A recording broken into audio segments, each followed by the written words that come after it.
বাদীর ছেলে খেলার উদ্দেশ্যে বাড়ির পাশে স্কুল মাঠে যায়।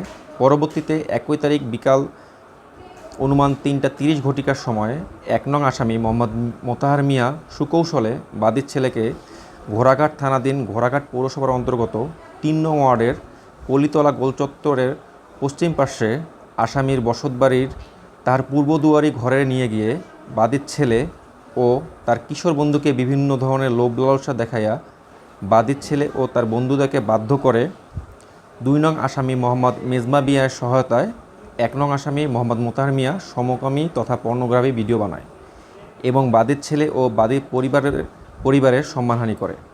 উক্ত আসামিদ্বয় প্রায় সময় পুনরায় পর্নোগ্রাফি ভিডিও তৈরি করতে বাদীর ছেলেকে চাপ প্রয়োগ করে, মানসিক নির্যাতন করে এবং বিষয়টি কাউকে না জানাতে ভয়ভীতি প্রদর্শন করে।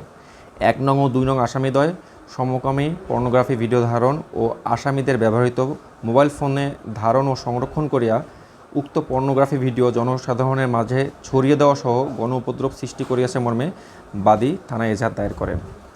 গৃহীত ব্যবস্থা: ঘোড়াঘাট থানা মামলা নং 2 তারিখ 3/7/2024 খ্রিস্টাব্দ ধারা পর্নোগ্রাফি আইন 2012 এর 8 অনুচ্ছেদ 8-এর 1, 8-এর 2, 8-এর 4, 8-এর 5-এর ক, 8-এর 6, 8-এর 7 রুজু করা হয় এবং মামলা তদন্তভার এসআই নিরস্ত্র লিখন কুমার মণ্ডলের নিকট অর্পণ করা হয়। জব্দ তালিকা: জব্দের মধ্যে 2টি অ্যান্ড্রয়েড মোবাইল যার ভিতরে সমকামী পর্নোগ্রাফি ভিডিও সংরক্ষিত আছে। গ্রেফতার আসামিদ্বয়: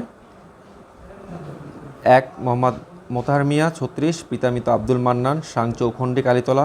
2 মোহাম্মদ মেজবা মিয়া 27, পিতা মোহাম্মদ ওহিদুল ইসলাম, সাং মরিচপাড়া। উভয় থানা ঘোড়াঘাট, জেলা দিনাজপুর। ভিকটিম 2 জন শিশু।